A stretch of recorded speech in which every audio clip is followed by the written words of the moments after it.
From the break. You're watching AM Ghana show right here on Advert TV. We're streaming live on Facebook, Advert TV Ghana, and YouTube, Advert TV. It is time for some discussions, and we're going to speak of what has been trending for some few days now. I'm sure that you've been listening, you've been following. UTAG is there, E-Levy is there now, the Canadian dual citizenship MP and all that in Parliament is also another thing. Now, CBD has also brought up some findings on political party financing, and we are talking about that this morning, that should they be regulated, should financing political parties be regulated. And joining me for that discussion, I have two strong gentlemen who are going to help me understand the tenets of it, and then why it should be regulated if they think so, and why it shouldn't be. And I'm speaking about Justice Isaac Duosey, a retired appeals court judge, and of course we'll be joined in later by Dr. Bernard Tutubwan, who is also a political scientist, for the discussion. Justice Duosey, you're welcome. Thank you. I hope I got the name right. I was even careful so I don't make any mistakes. It means something else. But what does it mean? Popular. Popular. Yes. So I'm sure has it affected you in any way, because we know that names really do affect people. I don't know. You have to assess. If it's affected you, well, I'll do that by the end of it. If you think I'm popular, then it has affected. Of course, but I won't see the extent at which the name has affected you anyway. But that would be a discussion for something else. But how are you doing, Justice? How are you doing? You're well? Yeah. 2022 started on a good note for you. How is it going? I believe so. I have no complaints. You have no complaints. I think I share that with you as well. But 2022 started with a lot of heat. Of course, 2021 was about to end. E-Levy here and there and all that. Let me quickly ask your take on it. Do you think E-Levy is a good thing to happen to Ghana if it's passed? Well, opinions are many and they differ. For one reason, if E-Levy is really going to help to run this country well, there shouldn't be anything wrong with it. But what I hear is that people have no confidence. Some people don't have no confidence that when the E-Levy is collected, it will be judiciously used for the development of the country. If that is the point, then I agree with them. Because you can't give your money to somebody who you don't trust, who use it well. The opposition has its views. The party in power has its views. The parliament is almost hung. And I think that persuasion and negotiation are the two most important words in the management of every human relationship. Whether it is in your house with your wife, or with your husband, with your children, you should be able to sit down and negotiate. Fighting is not the best way. It's not the best option to solve any problem, because as we were told as children, the pen is always mightier than the sword. Yes. And today the pen is still mightier than the atomic bomb. So that is how and it's surprising how these two parties in parliament understand that is the way to go, but it's like they are failing to go by it and even do us some good by using this method we are speaking of. You see, political parties were invented to prevent war. Before political parties were invented, people solved political problems by fighting. And so some wise people sat down and said, oh, look, let's use the vote and political parties so that we'll trade ideas instead of violence. So, but there are some people who are still in the political field who think that politics is a war. It's a fight. Yeah. So you can hear from their language, from their posture, that they are ready to fight. Meanwhile, the current political dispensation is not meant to be a fight. It's meant to trade ideas and work on the superiority of ideas as opposed to the superiority of the blue. or the sword, or the gun, or the bomb. And even the blood that will be shed. Stop the blood from flowing. But there are some people who are still there who still think at the back of their minds that might is right. So when you are in power, you can't negotiate. I'm always right. But when the tables turn, they wish it becomes a bitter pill. They wish that they could negotiate. But as soon as they get the power, then nobody can negotiate with them. So thank you. But I think that then some of us who have always been on the edge, or who have always been on the table where we think that we haven't gotten it right, especially with democracy and then understanding politics, where people even term it as politics, where we do not understand what it is about. And so people do all sorts of things because they think they are in power, because they have power. Politics has become a deadly tool used by people when they are given the chance to. And we are saying, like you rightly mentioned, it's rather taking people's lives and we are not accounting for it. We think that that is the way to go. What did we not get right? Understanding politics, what did we not get right that we have gotten here, where politics has become something that isn't too attractive for us anymore? See, one of the most important fundamental things you need to have to run a democracy is to have a well-educated population. Where in the country like ours, many people can't read and understand anything, whether it is in the vernacular or in English. Then the few who think they know can do anything they like and get along with it. It's an environment which they will tell you their book no lie. See, it is printed in black and white paper. So you can lie on paper and it is truth because it is printed. It is printed. So that when in the country people have that kind of mentality, then the press becomes a dangerous tool. Because the press will take the information, digest it, and distribute it or disseminate it.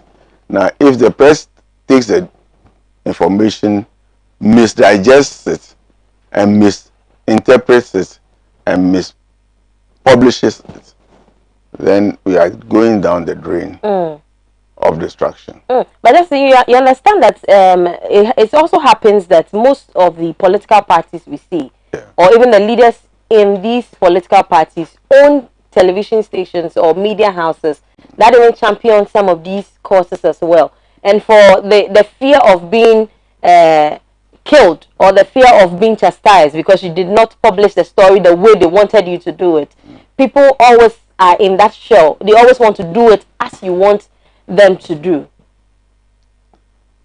See, conscience is a very important thing.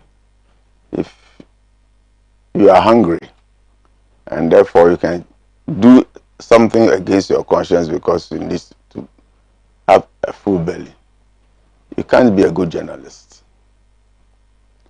You can't be a good communicator. Then what will be the most important thing for you? The most important thing for you is to publish the truth. And die. You won't die. What we have in the where people say the truth and then they have to take to their heels because someone is coming after them. Yes, but you won't die. Even when you die, your achievements will live after you. For how long, Justice? It has always been so. The press will always remember you. You see, if you go to the front of the Supreme Court, there are 3 buses there. Yeah. Even if you don't ask any question, you will see that 3 important people have been immortalized. Yeah. And until those statues are blown out, people will ask questions. Children will ask questions. Who are they? And we call them the martyrs of the rule of law. Yes. They didn't intentionally go to die. They only followed their profession and did their work to the best of their ability. So these are some of the things that we need to think about. Their families have survived. Yeah. Some have probably done better than who have done if the people had lived. Yes. So that is how nations are built. All right, thank you very much. As we are speaking about political party financing, if they should be regulated, let's start to understand how political parties now run their, should I say, the activities when it's getting close to elections. When someone needs power, when someone wants you to give them the power to be able to rule, do we see that all the political parties that we have, one way or the other, have Ghana at heart? They have the economy at heart. They have citizens of Ghana at heart when they are going in for the elections, that everyone is willing to do anything at all costs to be able to get there. See, as I told you earlier on, conscience is the most important thing. As long as people ask for money in order to vote, whether they really vote for you or not, we are on the wrong path. As long as people think that they can buy people's votes, we are on the wrong path. How much is your freedom? Because your vote is the limit of your freedom. If you sell it for a bag of rice, how long will it take you? 3 days. So that is how we need to look at it. That's why I said earlier on that in the country where 75% of the population cannot read anything either in English or vernacular and properly understand and analyze it, it creates an atmosphere in which people can misinform them very easily. Then will we have to trace it back to our educational system, that we've not done good with our education system? It's fundamental. We haven't done well at all. Now, even though university education should be the ultimate, our university education penetration is under 5%. The whole country, only about 5% of people have had university education. And they are not learning the same things. Yeah. But at least they have had university education, 5%. It is too small. And it is still going on. So the question is, when I was in school, a middle school living certificate in the 50s probably was more meaningful than WASSCE today, despite the fact that WASSCE you learn more things. Under those days, your moral upbringing was also considered. You were not just taught how to read and write.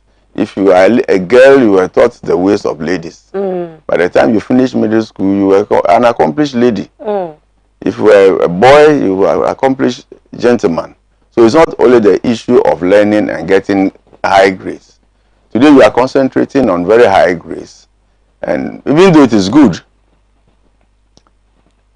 it shouldn't be the way to go. Because human beings are human beings, and if they have no moral stature, we are training animals.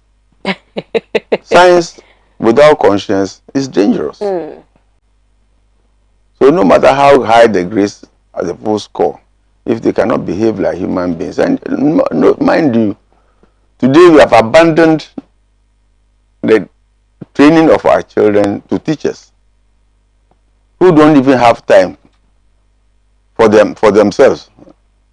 Let's talk of having time for your what? Having time for somebody else's Child. Yes. Gone were the days when a child was everybody's child in the village. You dare not.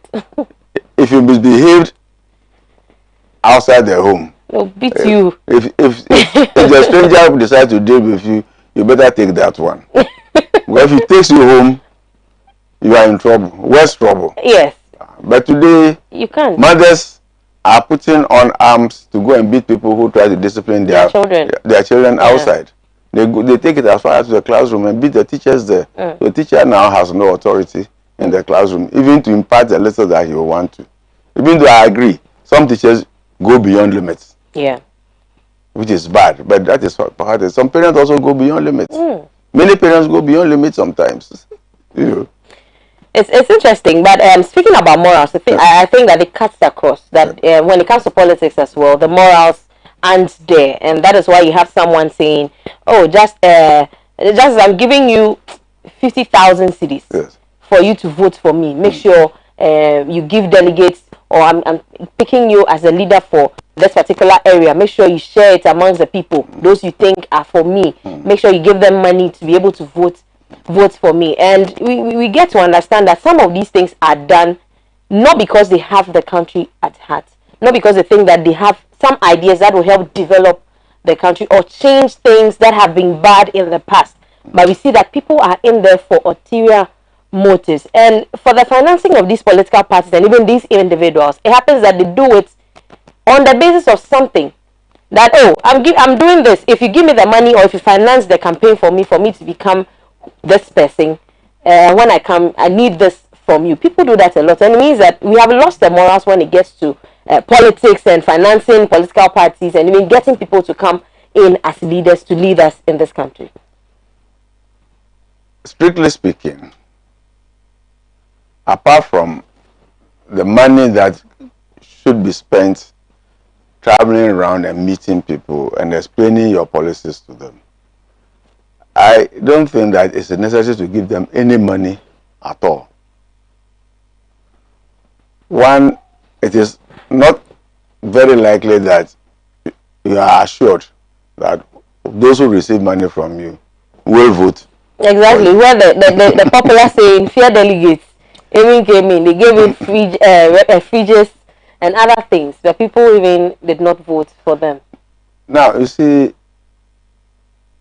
it is a very high level of disrespect for anybody to come and tell you that take 50 cedis and vote for me,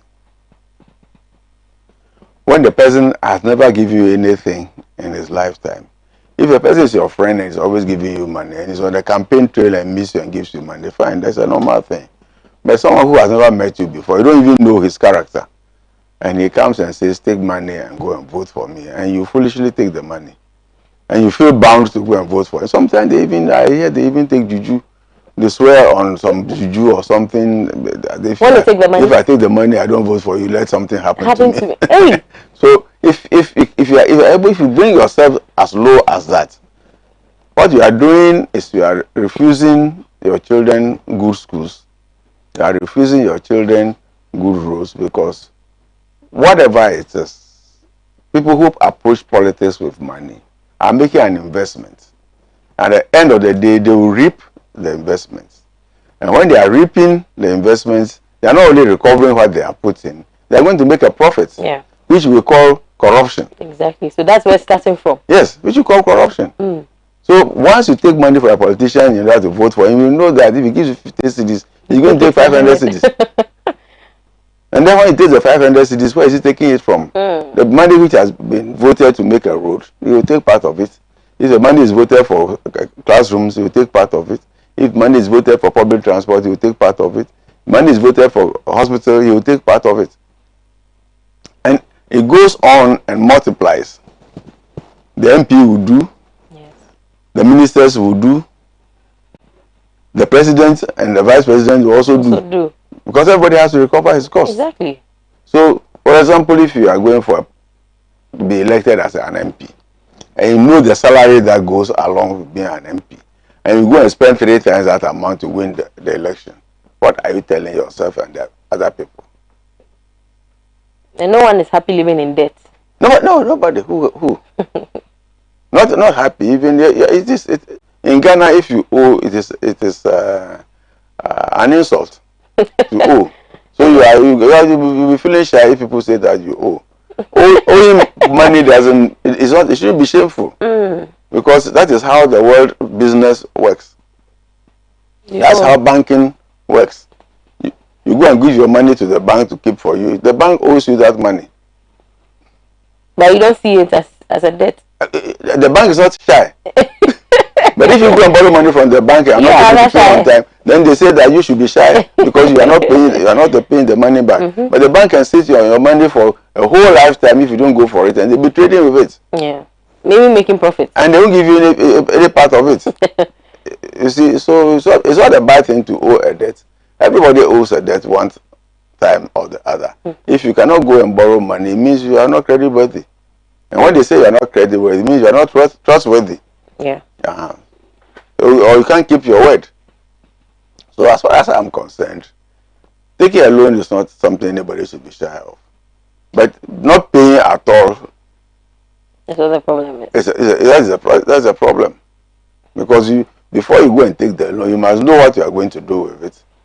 And when you do, you pay to the rightful person at the rightful time. At the rightful time. Yeah. All right. But Justice, you mentioned that people get these monies, and from where we sit, we know that people finance some of these individuals. Yes. Not to even talk of the major political parties they belong to. We're speaking of people who are of high repute. People who have the monies. Those who are rich in a particular community or in a particular place or with a particular institution and all that. But when you ask me, these monies are not for the individual or the candidate who is being financed. And so how come when a person gets into power, like the explanation you have just given, a person wants to accrue all the monies used during campaigns. Meanwhile, that money is not even coming from them. Sometimes it's just something small, peanuts coming from them that they topped up. Majority of the monies or the chunk of the monies that came for campaign and all the activities they had to do or finance was coming from somebody else or some institution somewhere. How come people forget about it and so quickly when they get into power they want to accrue all that monies and make sure they live good so that when they're out of power they'll be comfortable? See, there are two things. There are some who use their own monies or borrow. Yeah. There are some who are sponsored. Now, when you are sponsored, whether it's by through money laundering or by genuine people or whatever it is, you are expected, naturally, to give back. Yeah.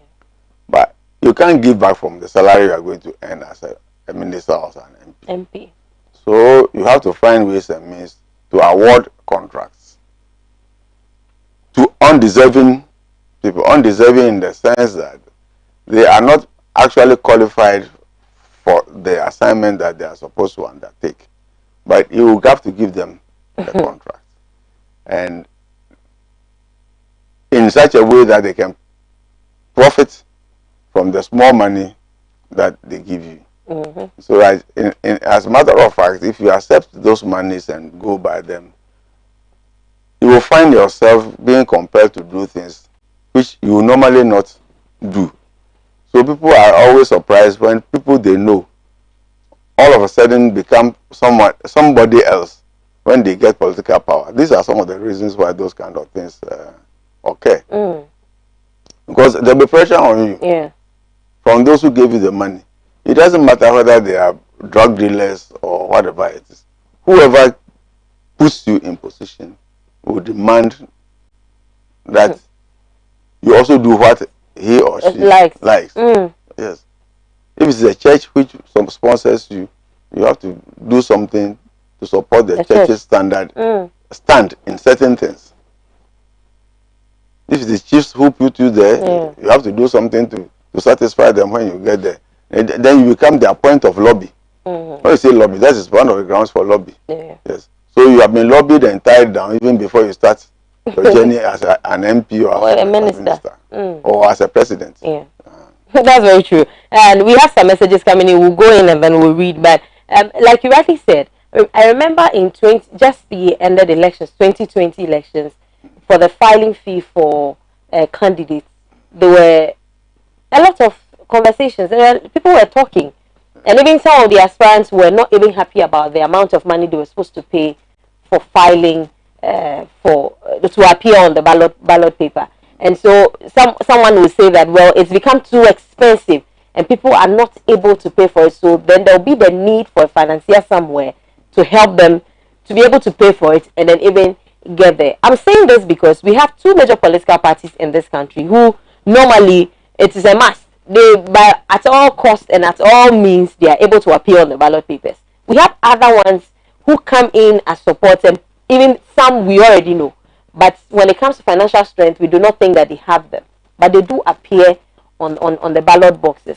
Things are happening in this country where people think that, well, we need another option aside the two that we have. But because they are financing some of these political parties, the other ones are not able to even compete when it comes to finances to even get to the top, because they can't even purchase the forms that they need to be able to appear on the ballot paper for people to go and then vote for them. Just, I want to know your view on this. What has made us get to this point where people are unable to pay for some of these things, and we are even using money, how much you are able to pay to appear on the paper before you are given the chance to lead the country or to be a leader in this country, and make sure that whatever ideas or policies you have, Ghana also tries it out to see how we go. In the first place, I think it is wrong for Electoral Commission to ask people to pay money to have their names on the ballot papers. Absolutely wrong. Every time the commission borrows money, or government gives a grant to the commission to do all these things. So for the commission to go out of its way to ask people to pay money again, for me, is unacceptable. Before you continue, then will we say that it is a way, a trickish way, or a tactic used by the commission to automatically drop some other political parties from appearing? It may or may not be, but what about the motivation? I think it is wrong. Okay. Everybody has a right to present himself for an election, and that right cannot be limited by money, just as the right to vote cannot be limited by money. The right to be voted for cannot be limited by money. And it is no doubt that government thinks it's fit to foot the total bill for elections. Total bill for election. I believe the Electoral Commission presents a bill to Parliament, and is approved by Parliament, and but budget is released to the Electoral Commission to run the elections. So any other regulation which seeks to restrict people's participation, for me, may not be right. At the party level, yes, money may be used because the party needs money. If you are going for a delegates conference, for example, the party needs money to run the delegates conference. People will travel. Yeah. People will be housed. People will be fed. People will be refreshed. They will rent venue for the renting of flyers and all those kind of things. So the political parties are entitled to raise those funds. How they raise them is another issue. They are debatable. Either individuals will be raising it, or groups will be raising the funds, and so on and so forth. Is entirely to their discretion. Which they do, like all the ones examples you've given, they do. Yeah. So at that point, I don't think that there's anything wrong with it. The bigger the party, the bigger the participation, the bigger the delegates, the bigger the observers, and so on and so forth. The more the vehicles have to be taken there, they have to rent a bus and drive there, and so on and so forth. So currently, I see some parties are trying to decentralize delegates by limiting the activity to the constituencies. Yeah. So that you don't need to travel all the way from Boga to Accra. So it limits the cost of administration of the parties. But if government thinks, or the populace thinks that those things should not be done, then rules can be put in place which will regulate the activities of parties. For example, if you are standing as an MP, say in Accra, do you need to follow the presidential candidate all the way to Boga in your car when he's going there to campaign? Shouldn't the people who are in the region rather cheer him up and then cheer him up when he gets there? Why do you have to move all the way from Accra to the president? Isn't it out of influence? Maybe because of influence. There are people who are known. If you are known, you are known. You don't need to follow the president and lick his boots before he knows you. If you are known, you are known. In the party. You know, if the president has the power to select people for certain points, but if the parties are properly organized, and the president wants to appoint a, say, regional minister for Accra, He doesn't have to go and pick his friend. The party on the ground should tell him, this is the person we want as regional minister. Because the president cannot know everybody. Yeah. It is impossible for the president to know everybody in the party on one-on-one basis. I mean, the presidential candidate. So he has to rely on those who are on the ground to tell him, look, after assessing all the materials that we have in our region or our constituency, this is the person we think you should work with. That should be simple and easy. Then there will be no corruption, there will be no bribery. And some people say, I hear people saying that people buy posts and all those kind of things. If this very simple method is adopted, you don't have to go and buy the vote. People complain, the president, you don't even know him, then all of a sudden he has become our district chief executive. Because the president has the power to select him. Yeah. These are some of the things. The grassroots should be seen to be working. And then they should be seen to be proposing to president, look, okay, these are the three people we have. Now choose one. For example, say the president has a choice. And then when there's a problem, he goes back to the constituency and say, look, you give me this man and look at what he's doing. But if you yourself, you choose the person, and then he goes to misbehave, how are you going to? Can't even address it.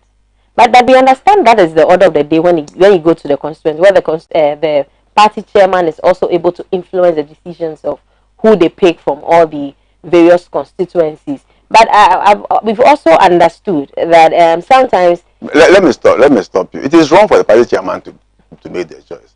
It's the party constituency executive who should take the decision, not the chairman. When the chairman does that, then he has usurped all the powers of the executive. He's not entitled to do that. The fact that you are the chairman doesn't mean that you have all yes, you have to sit, and that's what I was telling you.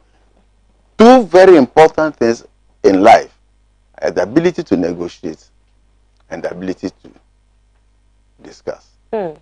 If you can't negotiate, you can't discuss, you can't be a good politician. So any party chairman who thinks that because he's the constituency chairman, he will select who will be MP, he will select who will be this. No, he's wrong. The purpose of the structure is being defeated. Then there will be no democracy. It becomes autocracy. As for that, it is what some of the leaders are. They are wrong. Going back, especially when we are dealing with the e-levy and then looking at what we are hearing, some of the comments that we are hearing. That is, the autocracy is what they are using, not the democracy. As for that one is a cliche. So we'll have to live with it. But we'll have to. No, we don't have to live with it. But how do we do justice? How do we fight it? You have to fight it. You see, it is easy to talk about it, but action is what would shake the politician. How? In 1948, February 28, 1948, there was a big demonstration in the whole country, and that shook the colonial government to begin to think about granting us independence. 9 years down the line, we had independence. So demonstrations are very important. Every politician fears demonstration. That is why when there is a demonstration, they want to use guns and other things to intimidate those who want to, because that shakes their foundation. They can't sleep. Every politician fears demonstration. To what extent can it go to affect them? You in West Africa, you know, the army is always ready. When there's too much confusion going on, the army will step in and there will be a coup d'etat. So every politician fears demonstration. I don't support coup d'etat. Anyway. But that is the thing, the thought of that thing happening, that shows the politicians. That is why when they are in opposition, they will demonstrate every day. Because that's the way they will be heard. If they are demonstrating, everybody on the street will be asking, "Oh, I feel." Then they will be told the truth or the lies about the matter. And then the politician doesn't know how deep his reputation is being affected by the demonstration. So that is how it goes. So demonstration is one control mechanism for politicians who don't want to hear. Then just as I said this morning, using demonstration, I think that we've seen them quite a number of times, even before the elections, and even I think no, we've not had any major one. No, we've had in 2021 we had a demonstration that went all the way to Circle. You know the Fix the Country That's group. Yeah, they are also on it, and of course we saw that there was some form of intimidations coming from government and then other people, so to make sure that they are not given that chance to go any further. Well, we'll come to the main question where we are asking if they should be regulated. Should they be regulated or not? Is it bad to finance these individuals or candidates or even political parties to get into power? Is it bad? If it's not bad, should they be regulated? And that is what we'll be doing. But these are messages coming in on WhatsApp. It says that ending the week by saying, I'm pleading to the good people of Ghana to accept the e-levy, which will bring massive infrastructure development to our doorsteps. IMF and loans are not the alternative way to go as a country, which the NDC and minority are preaching to us. And Shraba Nelka said, now Leviticus Paris Kaswa says, good morning. The law must be allowed to run unimpeded to deal legitimately with the NDC as North MP.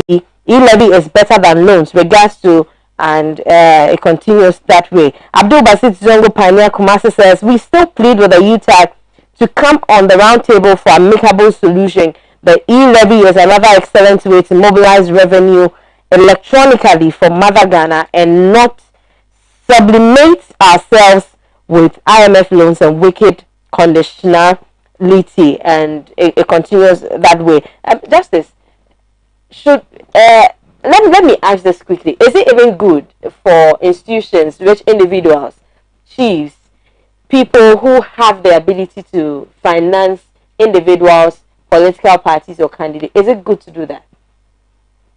It is a contribution towards the national development.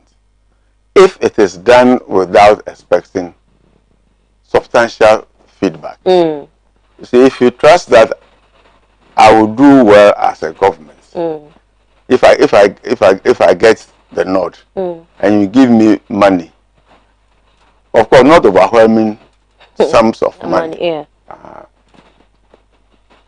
And you don't expect anything back from me in return from it. That is where the line must be drawn. When you expect something back, you are going to give something really big, overwhelming. So that small thing they give you. Alright, Justice, you still continue with your take, but if you agree with Justice, well, you can join the conversation on our Facebook page on Adwa TV Ghana, also on WhatsApp. You can send in your messages. But to go on a short break, we'll come back and the conversation continues.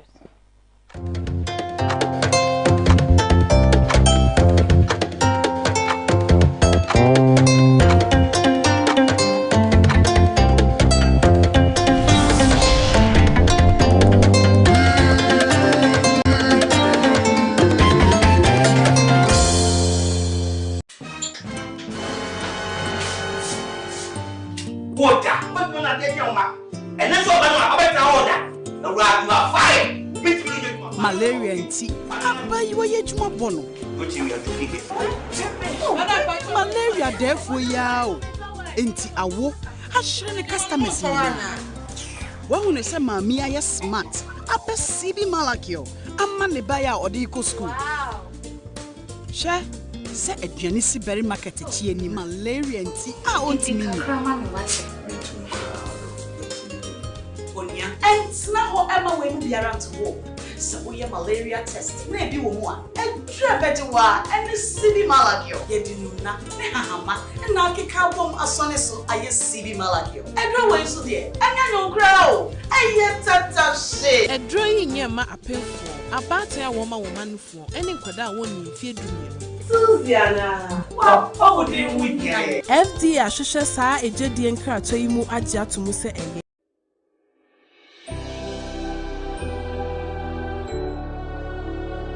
Welcome aboard the safest airline in Africa. With industry-leading safety measures to protect your well-being. The first in Africa to earn a diamond standard of safety.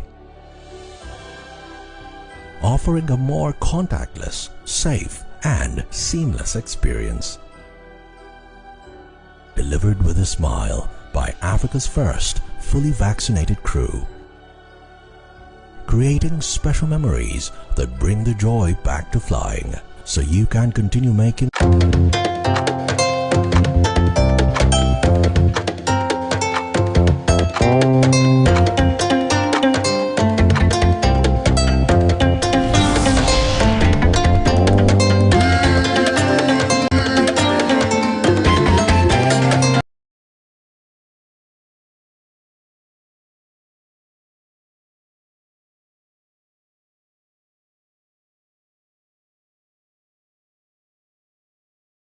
break. You're watching AM Ghana Show. This is a political discussion. We are discussing if political financing should be regulated.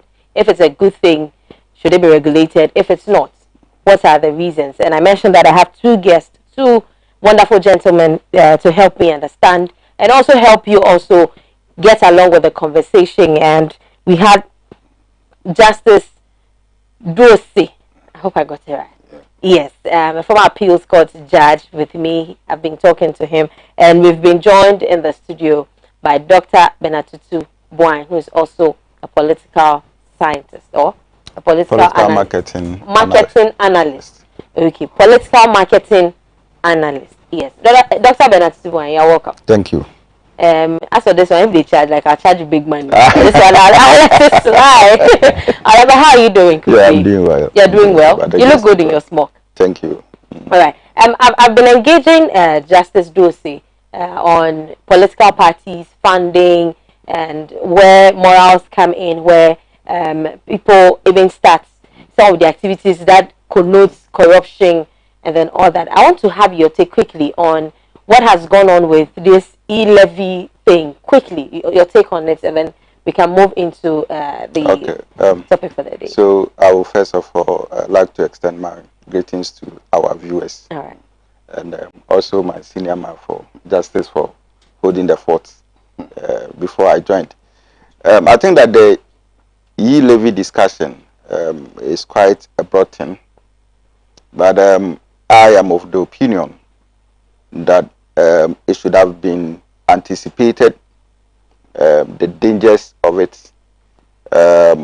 Government and the ministry, once they realize, the opportunities, financial opportunities and budget opportunities in there, they should have anticipated probably the actions and reactions of the people, and then probably set mechanisms in place, to hold discussion prior to its introduction.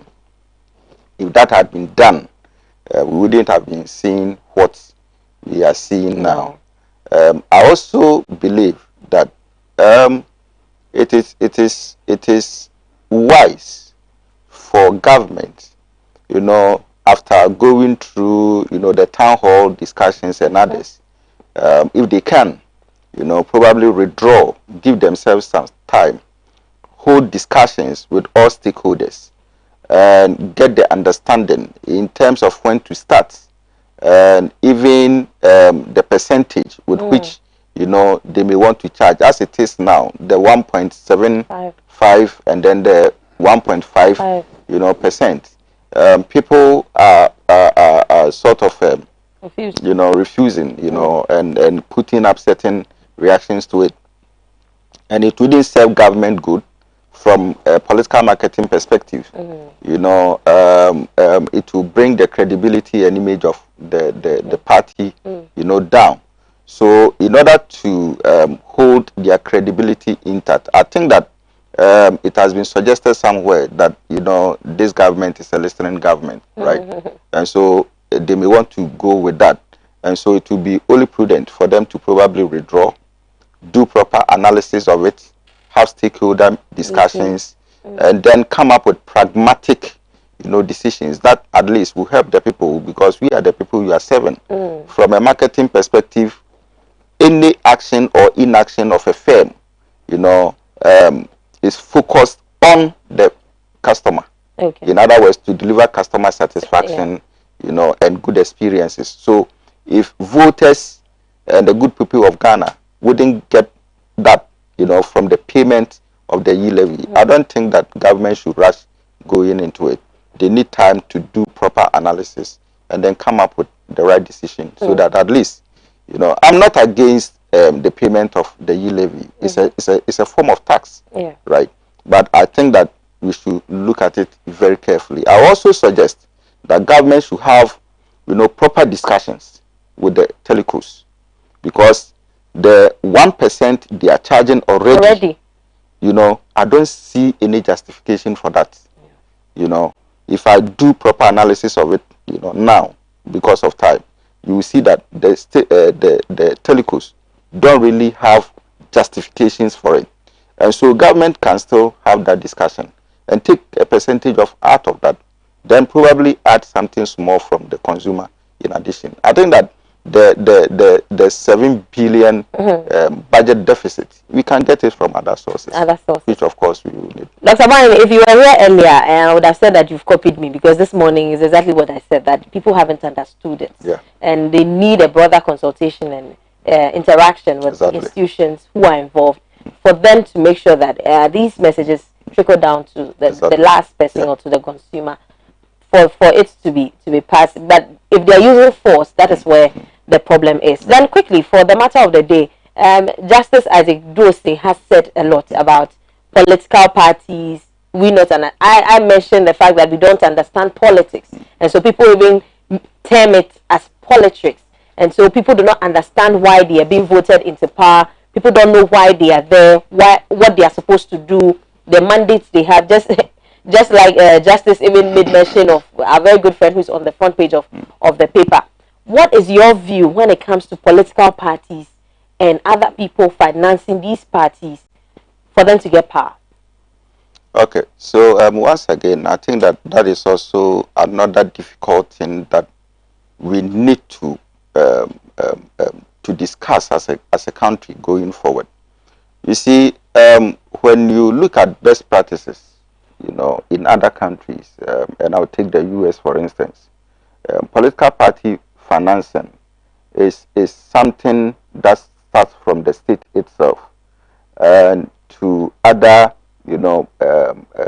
companies and even to individuals, that may want to, support. So it wouldn't be a bad thing for us to say that, people have the rights, and the freedom to support the political parties that really they may want to join.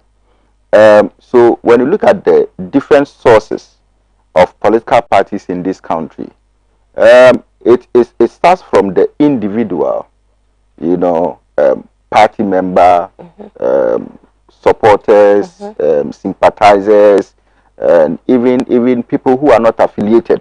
All right, but you see, the support itself has some, negativity attached to it. There are reasons for human behavior, and so when you study the behavioral theories, you will see that people don't act until they perceive a reward. Okay. So and even when you look at the social exchange theory, which of course one of the tenets, the crust of that theory, explains that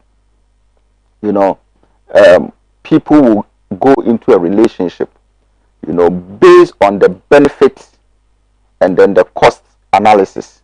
So if somebody is joining a political party or is financing a political party, the person is looking at the fact that if I should invest, which is a cost, what is going to be the returns to me? All right. So the social exchange theory actually, justifies behaviors in terms of political party financing, across the world. Okay. So an individual may want to join a political party, NDC, MPP, CPP, because the person believes that if I join, there's going to be a reward in the last minute. You use the word invest. Yes. Investment. Yes. Why does that come into mind if the person is financing a political party? Justice Isaac Duose mentioned that, well, if that will be done, you are given a platform as a candidate to sell your ideas, your policies to the people you want to lead. I think that as human beings, if we are listening to some of these policies, we should base our votes or our support on these policies or these things that they think they're going to do for us to make us a better people. We do not. It looks like we push that aside, and then we look at other things rather. Why does it become an investment for someone who is financing the candidate? You would agree with me that political parties, just like any other organization, though a non-governmental or a non-profit organization, it needs money, for its operations, right? Okay. So the question now becomes, where do they get the money to finance their operations? Okay. They are not into business operations. So getting money may become difficult for them. So it is the individuals, the party members. And you see, when you look at Ghana's constitution in terms of political party organizations and stuff, one of their key mandates is to organize members and then also organize funding, for their operations. All right. So, their members would have to contribute. That's why they have dues. Okay. And you see, the dues that members pay, it is not compulsory. All right. So, someone may decide to pay, others may not decide to pay. So even when you look at the CDD report, just 1% of it will come from members. Yes. Okay, which is woefully inadequate. Yes. You understand? Okay. So they must look at other avenues. And in recent past, we've seen that some political parties will even have agreement with the telecommunication companies. So they come up with scratch cards and stuff, to raise money. They may also engage in fundraising and other stuff. And these are all investments. As I sit here, if I give any political party money, it is an investment that I've done. You see, you get it. And if the person has a business reason for putting up money or giving out money to any political party or candidate, the question is, what is my interest? Do I have so much money that I just want to throw it away or give it to charity or give it to them? Maybe you're supporting the ideas. It is not about that. You see, the way in which our economy is going and the way in which even the world economy is moving, okay, there is no behavior that has no explanation in terms of economic rewards. No. You understand? So, if somebody is going to give $1 million to a particular political party, you want to ask yourself, why? You see, and that is what determines their behavior. All right. So at every point in time when such investments are done, I mean, initially I said that it is not wrong. It is not wrong. But the brain behind it, the idea behind it, that determines whether you should take the money or you shouldn't take. But obviously, this is to justice as well. Obviously, if Dr. Boahin is financing me as a candidate, I'm not sure that conversation is always freely had, where I'll ask you that, are you giving me this as a support freely, or you are giving it to me in return of something, or you want me to reward you with a contract or whatever? Do you think that conversation is freely had? Justice, this also to you. It may not be freely had, but as I pointed out earlier on, there is support in support. I like that. Support in support. Support in support. If you come to me as I am, as a political candidate, and I give you 200 cedis, obviously you don't think that I'm expecting you to pay me anything. Yeah. But if you come to me for 2 million cedis, it's big. Obviously, I'm investing in you and your fortunes. Yeah. So if you win, then we'll share. Does it please hold on to this though. Does it mean it's treated as a business venture where you're putting in so much? There's a fear of you thinking that, oh, what if it fails? If it fails, I don't get any money, or I don't get any returns, or any profit. I told you earlier on that political parties were established to replace warring parties. In those days when war was the basis for winning political power, you contribute human beings who may die. You contribute food, you contribute horses, you contribute guns, and so on and so forth. And you are not expecting, after receiving those things, that when you win, the person who supplied human beings to be killed and to kill will not be rewarded. You see? And it came to a time when wise people thought that the cost of getting political power through those methods was too much. That's why they adopted this one. So I told you earlier on that there are some people who are in politics who think that force is the base of getting political power instead of persuasion. As I told you, persuasion and negotiation are the two most important things that political parties are supposed to be doing in order to get power. But some of them think that a little bit of intimidation and bullying and violence and bullying will also act with. So you have to determine who you receive from. If you do that properly, you are not likely to have the pressures that will make you go overboard and do some other things. You know, everybody likes cheap money, and there's no free lunch anyway. No free lunch anywhere. A person may donate 2 million cedis to you for a political campaign. If you become, say, Minister of Works, you expect that you give him a contract of 50 million. If the person is not into construction whatsoever. Whether he's in it or is not in it. You have to still award the person a contract. Is that good? That is where the corruption comes. that is where the word corruption comes in. Just as if you ask me, then I'll say that, okay, if I need help, if I need that help, just as some people do when they need help from these institutions and persons who are rich or wealthy, if I'll put it that way. I know that Mr. Boahin is into construction, and maybe you have the money. Is it okay? Is it possible that that candidate goes to Mr. Boahin, who is already into construction, when you know that, well, if you help me with that amount, I'm supposed to award you with a contract, but I know you are into construction already, and I know what you can do, so I'll freely take that money from you. Then when I get into power, I can also award you that contract. Is that also feasible, or it doesn't work like that at all? That is, your proposition is very idealistic. Because you see,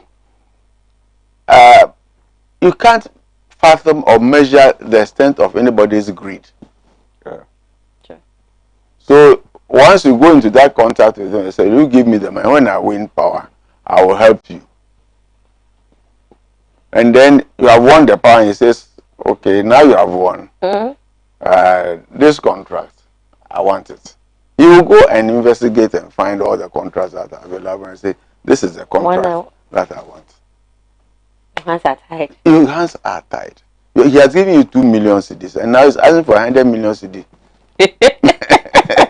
contract, from which he might make about 25 million profit. Yeah. And what is worse is that he might not be directly in the field.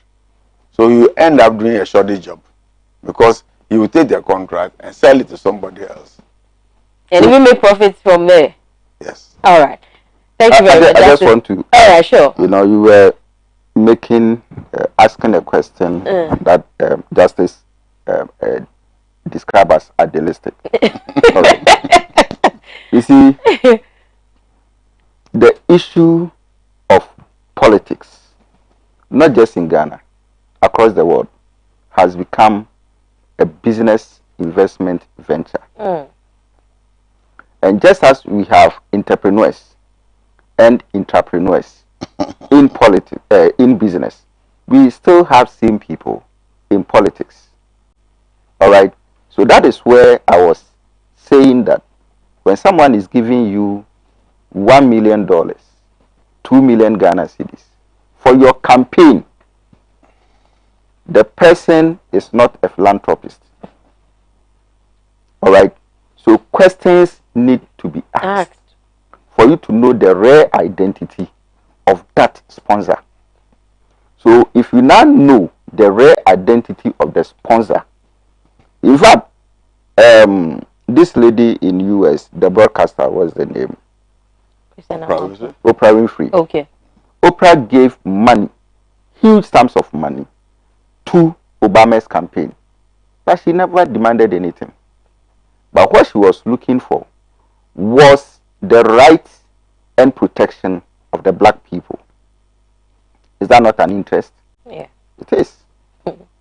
You understand? Maybe it wasn't loud enough. Exactly. She wasn't. But obviously, Obama's doors were open to Winfrey, Oprah, any day, any time. That is also an interest. You understand? Now, in our part of the world, it is becoming problematic. And people are not dealing with political entrepreneurs very well within the framework of political entrepreneurship. And so somebody comes and invests, follow your campaign, you know, give you all the time that you need. Somebody will use his life, you know, the macho guys, fighting left and right.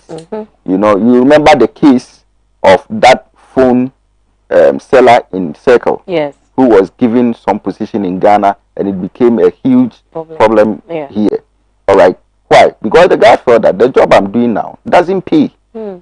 But if I have this opportunity and I do it, it's a gamble anyway. So if I invest here with my energy, with my life, and then I gain, I will get a regular income, isn't it? Yeah. So he went in for it and got it. You see, at the end of the day, he is going to force you to reward him because he has borne the cost, you know, with his life. Yeah. You get it? Yeah.